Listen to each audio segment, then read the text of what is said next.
Esta clase es muy práctica, muchachos. Es básicamente que ustedes vean algunas cosas que son muy típicas. Vamos a empezar medicina de reptiles y vamos a empezar anestesiología desde la próxima semana. Pero vámonos adelantando en algunos casos. Eh, no, bueno, empecemos con aves. Esto que ustedes ven acá, esta foto está muy mal tomada. Y esto que ustedes ven acá es material purulento caseificado. Una de las cosas que habíamos hablado con antelación es que en los animales silvestres, específicamente en aves y en reptiles, el material purulento es granulomatoso, no es viscoso como en el caso de los mamíferos, y eso es supremamente importante, sobre todo en el ámbito terapéutico, muchachos. ¿Qué dice la literatura? Generalmente, las infecciones, las inflamaciones, las contaminaciones bacterianas, por ejemplo, eh, secundarias, como por ejemplo en este caso de una águila arpía, son bacterias gram negativas las que generalmente afectan a estos animales. Entonces, por ejemplo, vemos acá una águila arpía con material purulento caseificado. Aquí había también una contaminación por Aspergillus flavus. Este es un caso que yo menciono mucho porque es un caso muy triste. Es un caso que el animal básicamente me deja de comer durante muchos días. Luego de un análisis directo, es decir, una toma de muestra directa, me sale como resultado Aspergillus flavus. El problema es que el animal nunca estuvo en capacidad de comer por sí sola y encapsuló, digamos, un material purulento en la orofaringe. Cuando le iba a hacer necropsia, me llamaron de Manizales, envié la carcasa al Museo de Historia Natural de Manizales no le hice necropsia precisamente porque ellos iban a conservar esa carcasa para el museo, y después me llamaron y me dijeron que el animal estaba lleno de perdigones, tenía disparos por todos lados y en cada uno de los perdigones había un proceso de encapsulación. Conclusión, muchachos, pues había muy poco por hacer. El problema es que no llegué a un diagnóstico y básicamente una de las cosas que me enseñó este caso clínico es que la premisa y más importante, sobre todo, una de las premisas más importantes en el establecimiento de historias clínicas en aves tiene que ver, muchachos, en gran medida poniendo una radiografía junto a la historia clínica, porque es que en la radiografía le dice a usted absolutamente todo cómo está el animal. En una pequeña radiografía cabe un bicho de estos. Entonces, casi que se protocoliza. Cada vez que ingresa un animal a un centro de conservación ex situ, tipo zoológico y CAP, hay que tomar una radiografía precisamente para establecer este tipo de situaciones. Bueno, los problemas comportamentales son muy típicos en centros de fauna y pues yo les puedo hablar, por ejemplo, la casuística es muy común, es muy común. O sea, el día a día del médico de fauna silvestre en zoológicos o en CAPS es tratamientos por traumatismos.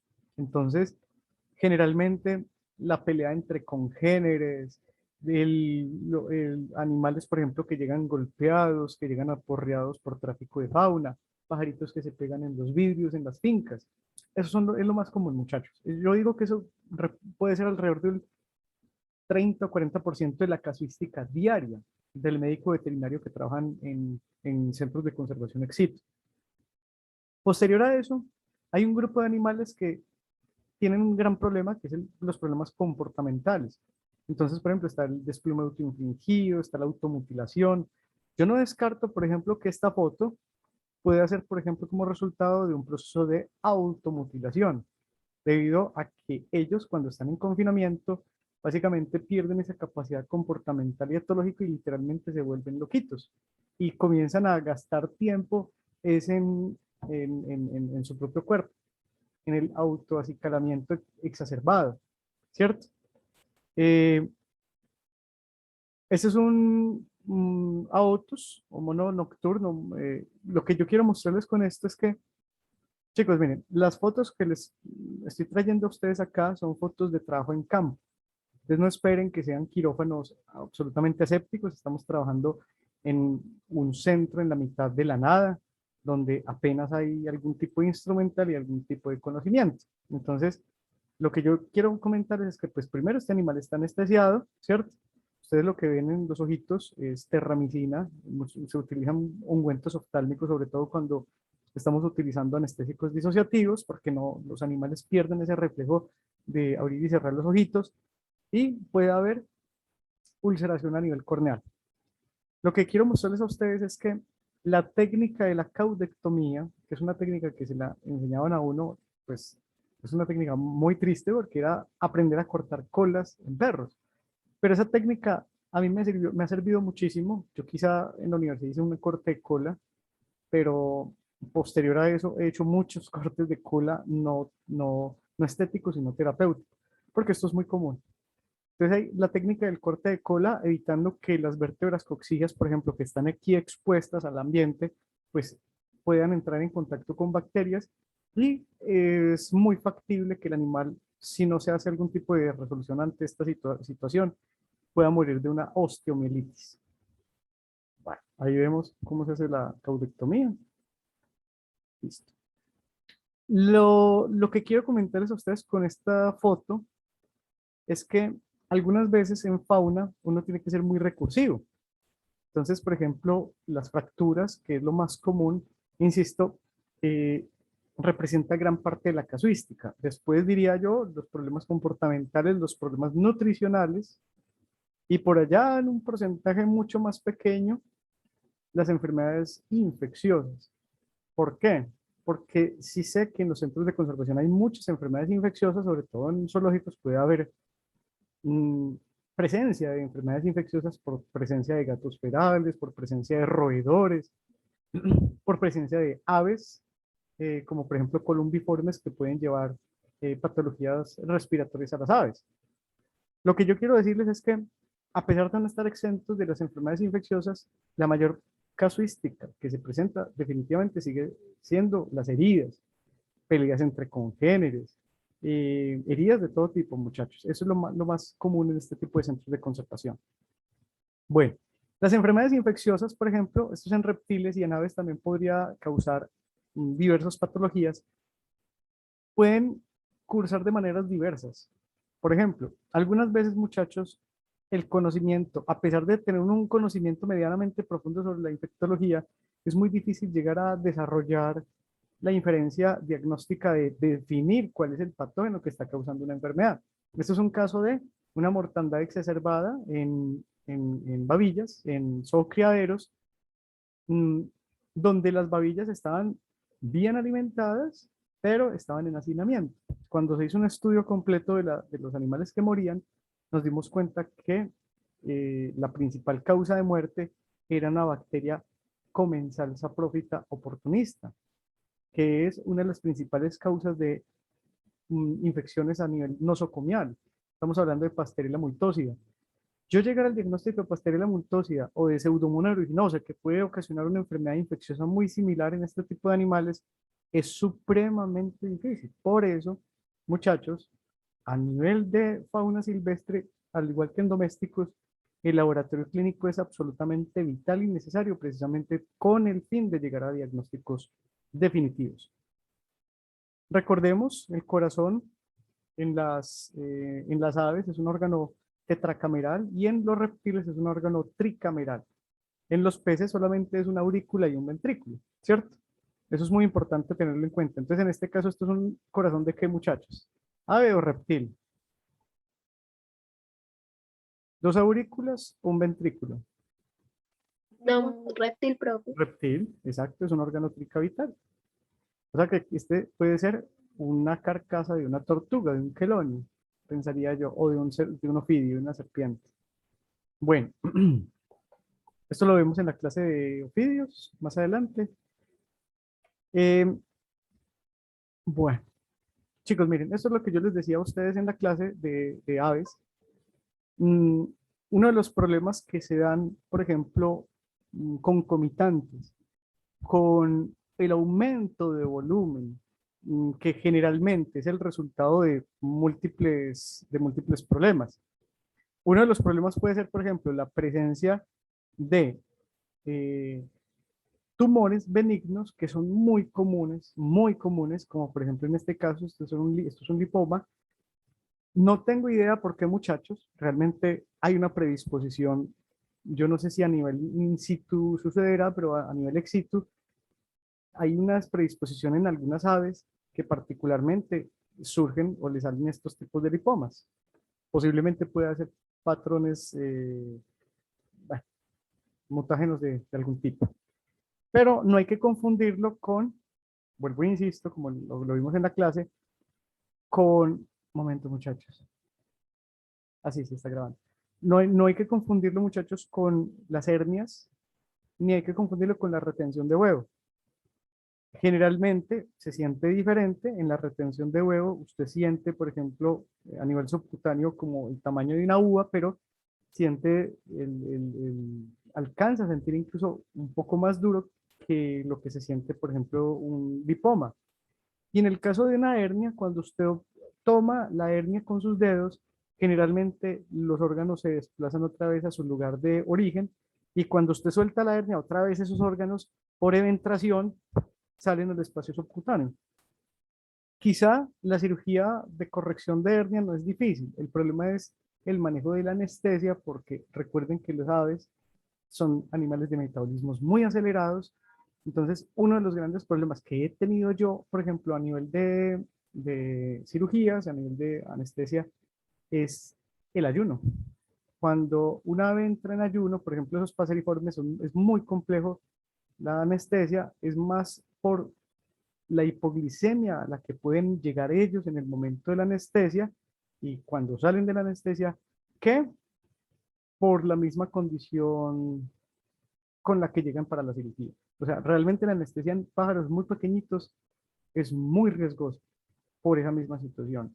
Generalmente, incluso yo, en pájaros muy chiquiticos, lo que hacía era tratar de tener un anestesista solito para ese pajarito chiquitico con isoflurano, nada más que eso. ¿Por qué? Porque un anestésico disociativo, inyectable, muchachos, el pajarito se queda mucho tiempo dormido. Algunas veces no es fácil establecer unas buenas concentraciones de glucosa, uno pues lo que hace es tratar de emular lo que está escrito para los animales domésticos y llevar un proceso de hidratación en silvestres, pero no muchachos, en la práctica eso es complejo y por eso el cuento de la anestesia de animales muy chiquiticos tiene tanto y tanto cuidado como lo debería tener un animal viejito, por ejemplo. Es complejo. Entonces, em, esto se puede resolver generalmente con técnicas quirúrgicas, haciendo la extirpación de todo este tumor, que insisto, en este caso, por ejemplo, resultó siendo un lipoma. Bueno, casos clínicos muy comunes, los ácaros en las orejas, Oryctolagus cuniculi. eh, Ay, denme un segundo, no me acuerdo cómo es el nombre exacto de este bicho.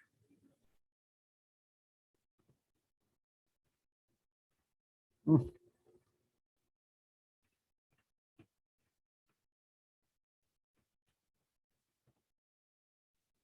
a ver, no me acuerdo.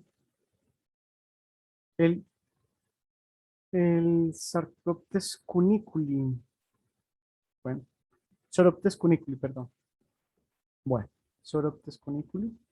Chicos, es muy común en lagomorfos. No soy un experto en lagomorfos, muchachos. Yo realmente los conejos no son comunes en el manejo de fauna silvestre. Los conejos, creería yo que requieren un grado de experiencia a nivel clínico, sobre todo en clínicas veterinarias, porque no es común que le lleguen conejos a unos zoológicos o centros de atención y valoración. Pues muchachos, los únicos que llegan allá son los silvilagos, es una especie de liebre silvestre que de hecho en la universidad hay, pero son muy poco, digamos, frecuentes decomisados. Generalmente cuando se decomisan estos conejos, lagomorfos, generalmente, si estos silvilagos, generalmente se decomisan son carcasas.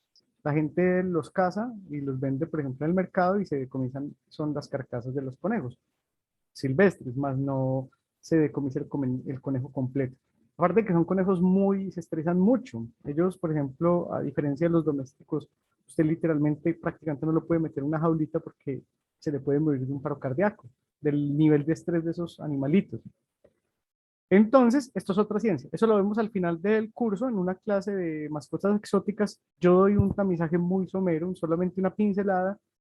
Ya el que se quiera dedicar, por ejemplo, a nivel práctico, aquí la clínica Spikes casi que tiene el monopolio de la atención de estos animales en el sur del Valle de Aburrá, aquí en Sabaneta. Entonces, si alguien quisiera de pronto tener un poquito más de práctica en ese asunto, podríamos hacer algún tipo de, eh, por ejemplo, mm, hablar con Santi y con Mariana para que haya una especie de, hay un convenio, entonces se pueden hacer voluntariados, se pueden hacer pasantías, profundizaciones, se pueden hacer muchas cosas. Bueno, chicos, miren, los tumores son frecuentes en vida silvestre. Ese es el caso de un cusumbo, un nasua nasua, y este cusumbo tenía un carcinoma en el ojo, y recuerdo que con el doctor Nelson Alvis, un oftalmólogo humano, hicimos la enucleación. Chicos, miren, yo quiero decirles una cosa con este caso. Ese es un caso, es un prosiónido, su principal órgano de los sentidos es el olfato, un prosidio viejito, una hembra viejita que está en el zoológico, muy humanizada, muy antropomorfizada eh, y muy viejita. Entonces ella estaba muy bien, pero comencé a ver que en un ojo, ella tenía un ojito malo, o sea, un ojito no le servía para nada, y el otro comenzó a aumentarle una masa en la córnea, y cuando vi que era la masa que tenía en la córnea, básicamente tomamos una muestra de histopatología y resultó siendo un carcinoma.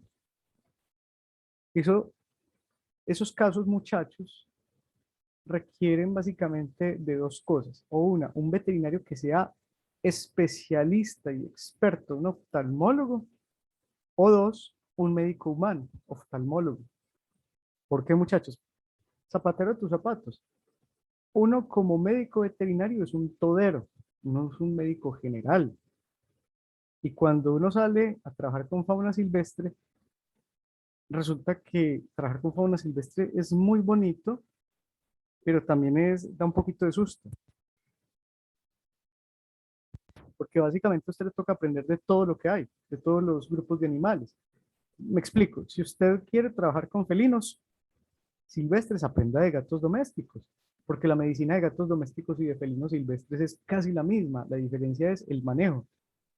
Los prosiónidos, los mustélidos, los cánidos, los úrsidos, particularmente tienen enfermedades muy similares entre ellos, sobre todo de carácter infeccioso. Por ejemplo, los morbillivirus, el distemper canino, es un virus que afecta a osos, que afecta a prosiónidos como este, a mustélidos como nutrias, como adrejas, a cánidos, a zorros.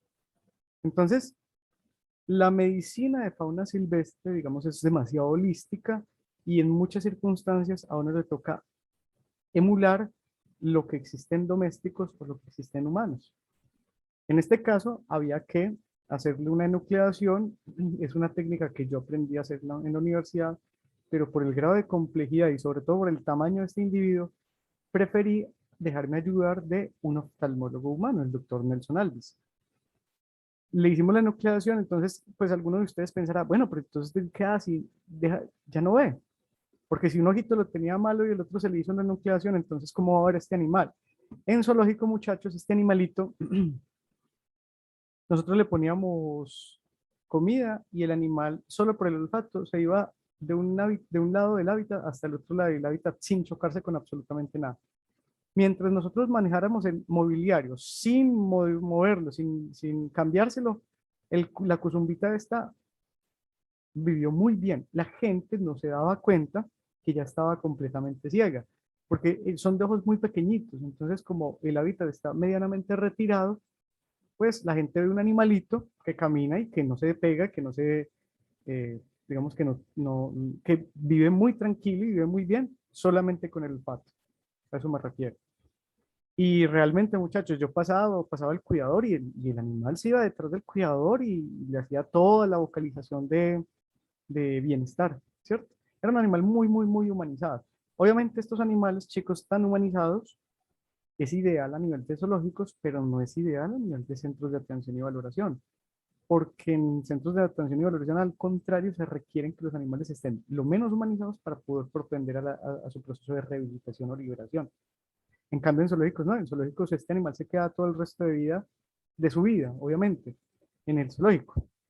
Bueno, este es el caso de un Tapirus terrestris. Este se los puedo traer también, hay un video más adelante que les puedo traer. Eh, tenía en la zona maxi, miren acá, no sé si alcanzan a ver, voy a tratar de ustedes a ustedes con la anotación. Aquí, tengo el color por uno negro. Miren acá. Esto que está acá, este puntico que estoy poniendo acá, voy a quitarlo ya mismo y quiero que miren muy bien. Ahí hay una cosita roja. Bueno, si hacíamos acercamiento de esa cosita roja se ve así. Y era una pequeña herida que ese animal tenía, llevaba 2 o 3 meses sangrando por esa herida.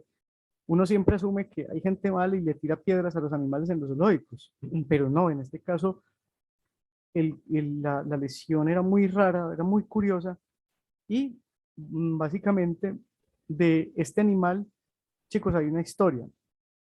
Uy, aquí hay unas diapositivas, unas diapositivas súper chéveres. Tengo que contarles rápidamente, es que estos son casos muy bonitos.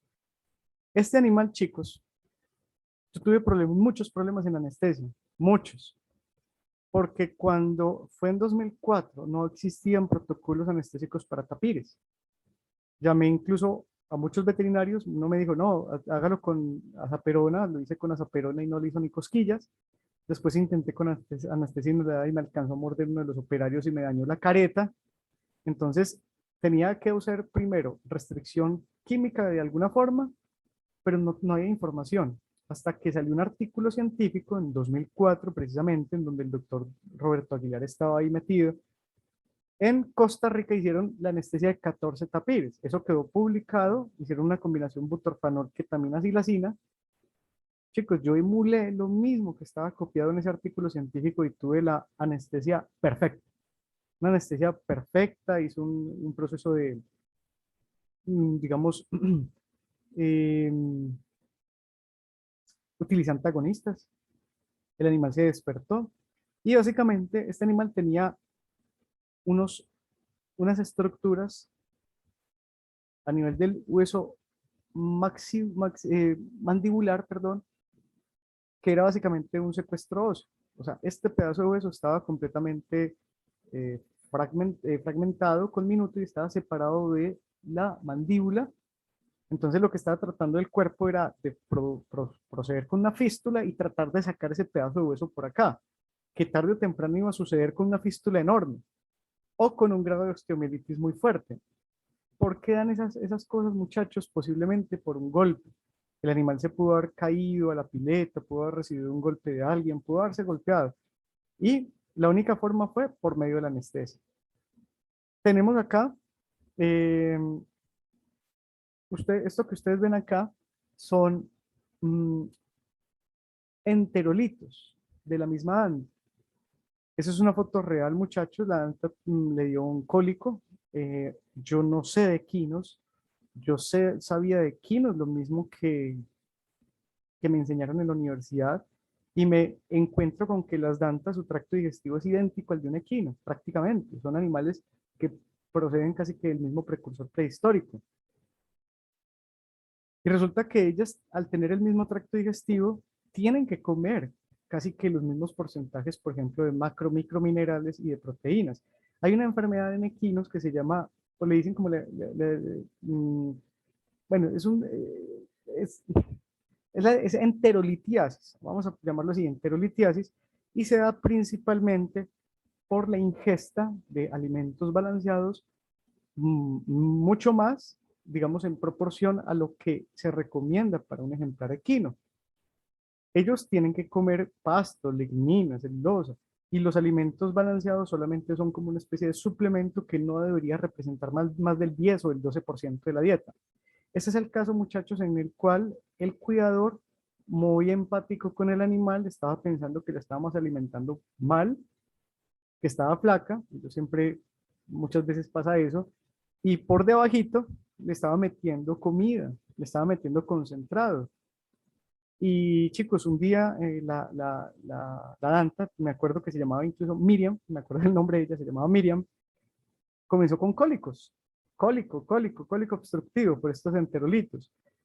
Eh, ¿Qué hice yo, muchachos? Esperé un momento, esperé a ver cómo iba resultando el asunto, le di un poquito de butorfanol para disminuir el dolor, y si no estoy mal, se utilizó aceite mineral.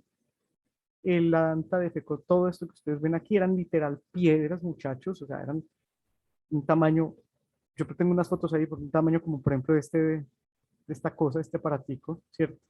O sea, usted coge una piedra de esas y la tira a un vidrio y lo quiebra. A mí me parecía increíble. Estos mismos enterolitos o estos, digamos, esta litiasis puede aparecer, por ejemplo, en la vesícula biliar. Tuve casos de cálculos biliares en un papiomaídas, en un papión de manto en Pereira hace 20 años más o menos. Y también puede salir la urolitiasis. La urolitiasis es muy común, sobre todo en conejos, muchachos. Es un gran problema en conejos. Bueno, esta foto que ustedes ven aquí es una foto muy vieja, muchachos, y yo quiero mostrarles, porque la única foto que tengo es una foto del año 2001. La tomé con una cámara de fotos, es una foto escaneada sobre una fotografía de esas viejitas. Y esto que ustedes ven aquí no es otra cosa sino un lóbulo hepático del ombligo, que sale del ombligo eviscerado en un elefante, en un Loxodonta africana. Este es un bebé que nació de 17 a 18 meses, nació con una onfalopatía, es decir, él nació prematuro, porque un parto, una gestación en elefantes se demora 24 meses, 2 años.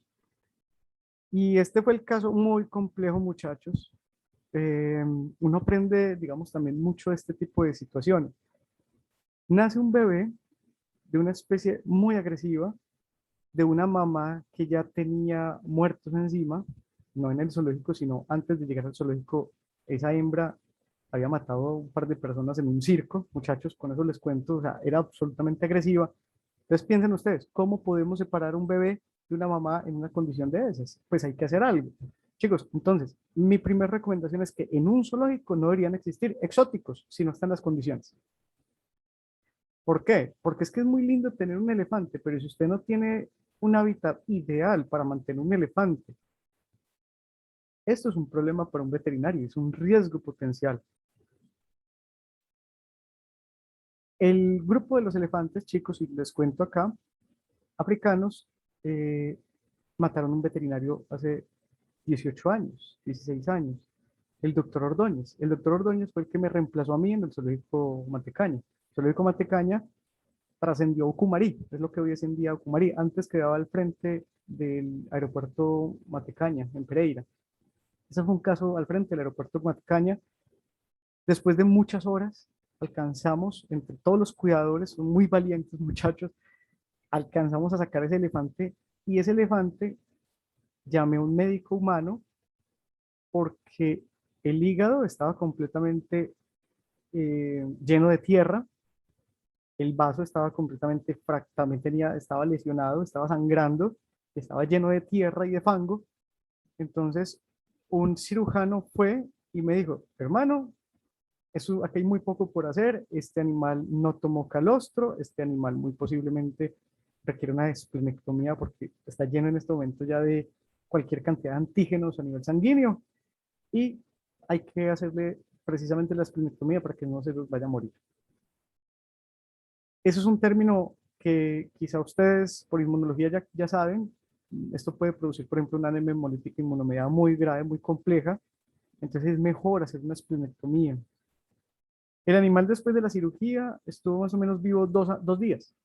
Me acuerdo que lo hidrataba por las orejitas, muchachos. Lo hidrataba por las orejas. Y tuve el elefante 2 días sin dormir.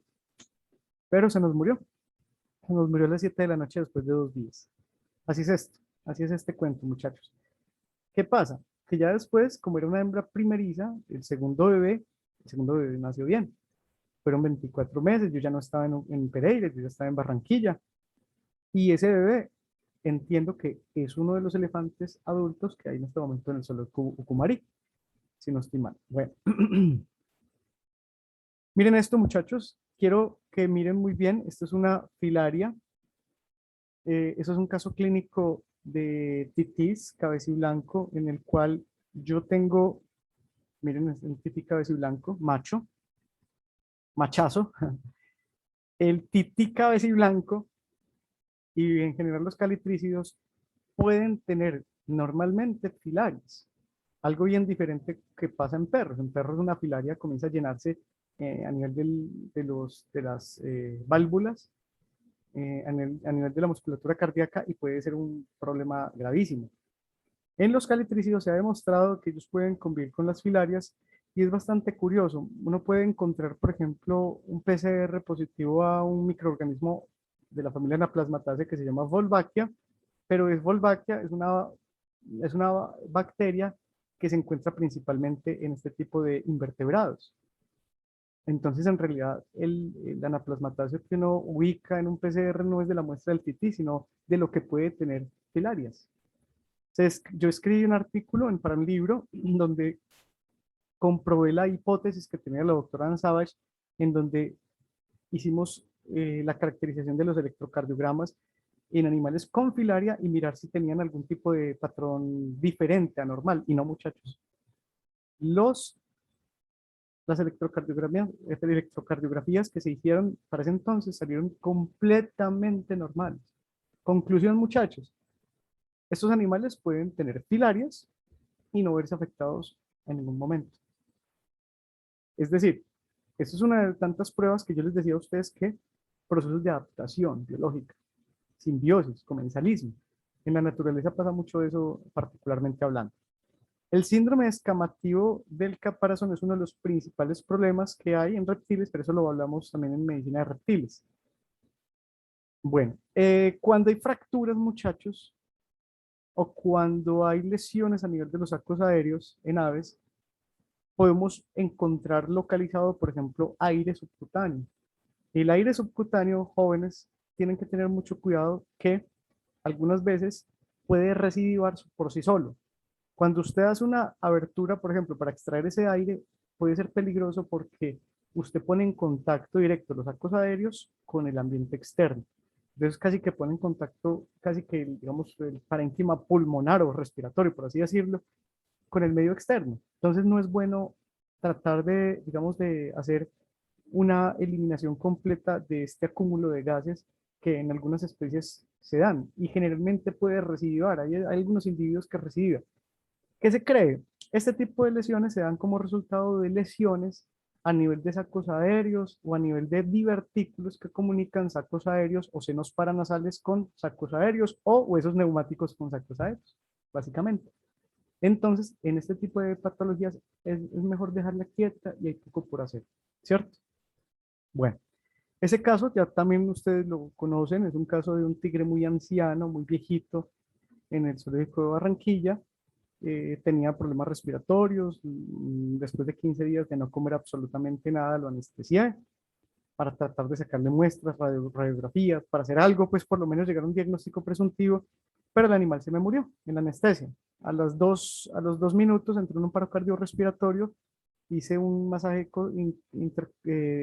masaje cardíaco, y cuando hice la abertura en la musculatura intercostal, pues comenzó a salir sangre que no era normal.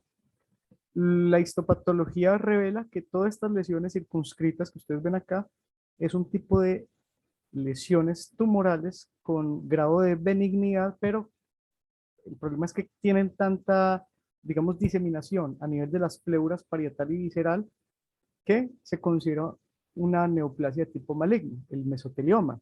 Ese es el tipo de neoplasias que dan generalmente como resultado de la ingesta de asbesto.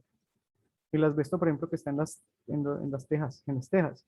Y Colombia, pues es absurdo, pero Colombia hasta hace muy poco, creo que todavía, incluso todavía hay un tiempo en el cual se les da, o bueno, no sé, en este momento creo que está totalmente prohibido el uso de asbesto, porque el problema es que el asbesto cuando ingresa a los alveolos pulmonares está lleno como de chuzitos, si usted ve una microscopía electrónica y en el momento de, digamos, sacarlo por moco, por respiración, no sale.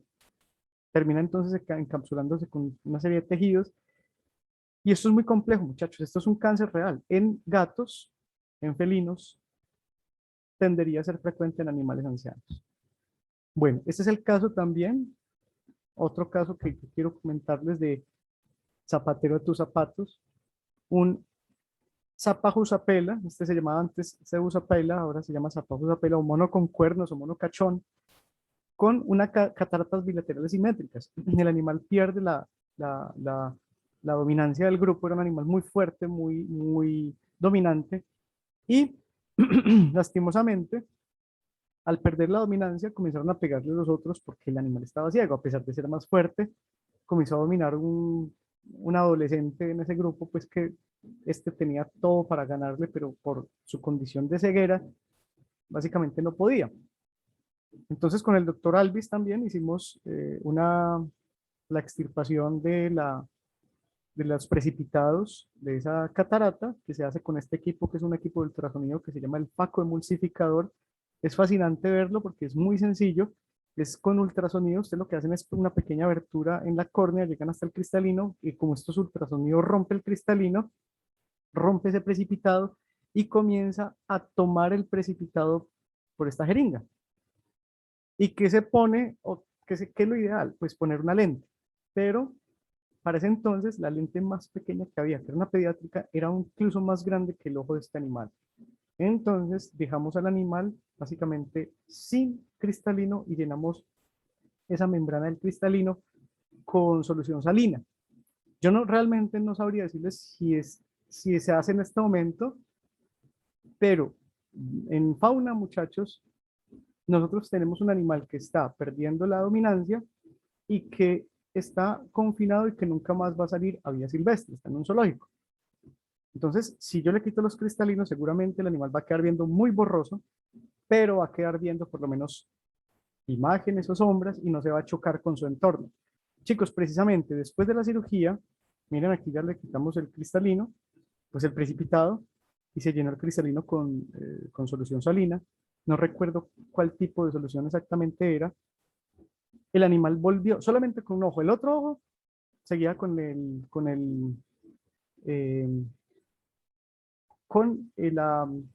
¿cómo se llama esto? Con la catarata. Una microcirugía, muchachos. Nos demoramos 3 horas haciendo esta cirugía. Y el animal, después de una semana, les puedo asegurar, volvió a retomar. Es que mírenle los dientes, mírenle los dientecitos. Miren esto. Es tremendo, ¿cierto? Volvió a retomar la dominancia del grupo. Sin ningún problema. O sea, él realmente, para él, como si nunca lo hubiera perdido. Entonces fue muy bonito. Fue muy bonito, le quitamos un cristalino, después al tiempo le quitamos el otro. Y es una técnica que sirve, muchachos. Es decir, no es la panacea. Lo ideal sería poner una lente, hay mayor inflamación, hay que esperar que el mico no se arranque el mismo los ojos cuando se pone una lente vale unos buenos millones de pesos, versus dejar al mico viendo más mal, pero ve.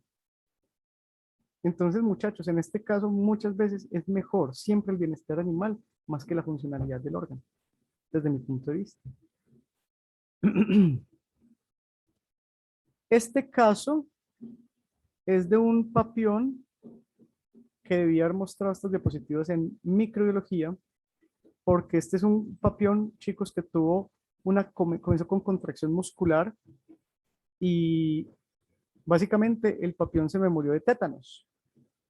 La toxina del tétano, recuerden que los tétanos plasmina, es muy frecuente que los papiones se peleen entre ellos y uno de los problemas es que las mallas se oxidan y allí el Clostridium tetani prolifera y él tuvo todos los síntomas de tétano hasta que llegó a los trismos y opistótonos. Esa contracción de los maceteros es bastante dramática y tuvo todo el cuadro de tétanos. Este fue un caso de hace 18 años que intenté buscarle incluso los anticuerpos, eh, el antitoxina tetánica, chicos, y no fue posible, porque primero era intrahospitalario y segundo, cuando nos le iban a vender, nos dijeron, bueno, ¿qué, o sea, qué piensa usted? ¿Por qué cree que esa antitoxina tetánica le va a servir a un mico, a un papión, que es tan diferente genéticamente a un humano? Posiblemente no le sirva. Y tenían toda la razón, muchachos. No, igual no dio mucho tiempo, el animal entró ya en un estado muy mal, El médico, incluso infectólogo en Barranquilla, me dijo, en un humano, en una condición de esas, hay ya muy pocas cosas por hacer, entonces procedí a hacer la eutanasia. Y básicamente, muchachos, de eso nos tenemos que cuidar mucho, de los microorganismos, por ejemplo, que esporulan, los microorganismos que tienen toxinas, los triviales, ese tipo de microorganismos. Eso es lo que yo les quería mostrar. El hígado, y miren el hígado de ese animal, era un animal viejito, tenía cálculos hepáticos no diagnosticados. Él no murió de los cálculos, él murió pues, eutanasiado. Él básicamente era un animal muy malito, muy viejito, y yo quiero que miren que la enfermedad no se puede considerar como única y exclusivamente. Un solo patrón de enfermedad, muchachos, es una tríada de vainas, de una cantidad de cosas. Tenemos que cambiar ese paradigma de ver la enfermedad como una sola cosa. Este es el caso también que les había traído a ustedes en las clases pasadas de periquitos pintados. Las aves son muy susceptibles a los tóxicos ambientales, mucho más a los tóxicos, a los metales pesados, a los plaguicidas, a los químicos que utilizan, por ejemplo, para decolorar las aves. Esto es blondon y oxigenta. Entonces ellas toman esta tonalidad como amarillenta. Esto es básicamente un Brotoyeris jugularis decolorado. Muchos de estos individuos lastimosamente mueren por hepatotoxicidad. Ellos no soportan en la piel los niveles de concentración. Uno las ve normales y en cuestión de 2 días se comienzan a decaer, muchachos. Es muy complejo el manejo de este tipo de situación. Son muy sensibles. Este es el lipoma que yo les había mostrado a ustedes en clase de un pato, de un Dendrosigma autumnalis, y ya, pues ya, digamos, con la extirpación del mismo, miren cómo se ve, ¿cierto? Que es muy común en aves. Esto que ustedes ven acá ya también lo vimos en clase, es una prolapso uterino en una hembra de Brotoyeris jugularis, y ya habíamos visto cómo se corregía este asunto, básicamente con soluciones hiperosmóticas, puede ser una solución azucarada, un poquito de frío, cada 15 segundos retirar las estructuras frías, porque pueden producir necrosis en la zona. No debe ser manejado directamente el frío, sino con pañuelos o con algo para ir aumentando la vasoconstricción. Bueno, esto lo vemos en reptiles, muchachos. Caudectomías en felinos, miren, problemas comportamentales. Esto es automutilación, ¿cierto? Y esta es la cirugía en tigres, haciendo la caudectomía de esa cola. Esto que ustedes ven acá, muchachos, es una lesión que tenía un tigre en el zoológico Barranquilla, un aumento de tamaño, un tigre viejo. Miren, es que yo quiero que miren esa foto es pesada porque el animal está amarrado del cuello, tiene los ojos abiertos, parece que estuviera muerto, pero no, está anestesiado, ketamina, silacina. Ese es el protocolo que utilizo. Entonces, como son animales tan grandes, chicos, algunas veces toca trabajar directamente en el hábitat. Ahí donde estoy trabajando yo es el área de manejo, pero obviamente por bioseguridad, como uno es el capitán de un barco y como accidentes han ocurrido, yo tengo que entrar como veterinario y no poner a entrar a los cuidadores al área. Uno es el capitán del barco, muchachos. O sea, uno se hunde con el barco. Si el tigre se levanta, uno es el veterinario responsable. Uno no puede poner a los cuidadores ahí de carne de cañón.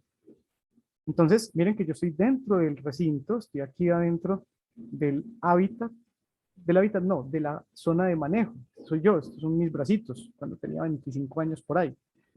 Y aquí lo que estoy haciendo es, voy a hacer una cirugía, voy a tomar un corte histológico de una lesión que tenía este animal, que termina siendo, no se ve muy bien, pero termina siendo esta estructura grande que no tengo idea qué es. Mandamos histopatología y resulta siendo un schwannoma, un tumor de células de Schwann.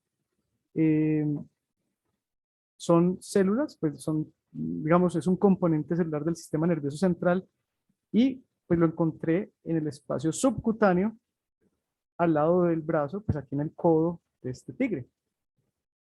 A eso me refiero. O sea, creería yo que uno de los mayores problemas a nivel de animales geriátricos, en zoológicos, es la presencia y la aparición de este tipo de lesiones de tipo tumoral. ¿Correcto? Bueno. Los venados cérvidos no deben ser manipulados nunca. sin procesos anestésicos, no deben ser manipulados a la fuerza, a las patadas. Los hérbidos generalmente, cuando los hérbidos, las hebras, en general, estoy hablando de alces, renos, y aquí en Colombia, el Odocoides virginianus, el mazamorro fino, es decir, los venados, el venado de cola blanca y el venado caucano, no pueden ser manipulados si no es con pistola de dardos. ¿Por qué? Porque ellos, generalmente, al ser presas, cuando usted los manipula, hay un altísimo riesgo potencial de una liberación exacerbada de catecolaminas endógenas que conllevan al animal, o que llevan más bien al animal, a un shock. El animal se me puede morir en el momento de la manipulación o se me puede morir 2 días después. ¿De qué? De una rhabdomiólisis. Aquí ven una miopatía por captura típica, que es una necrosis de la musculatura, es una contracción muscular sostenida, una despolarización que no repolariza, las fibras musculares se van dañando, se van necrosando, y cuando llega el riñón, pues básicamente lo que va a suceder es una insuficiencia renal aguda con aumento, perdón, con disminución del pH. Es decir, vamos a tener acidosis metabólica.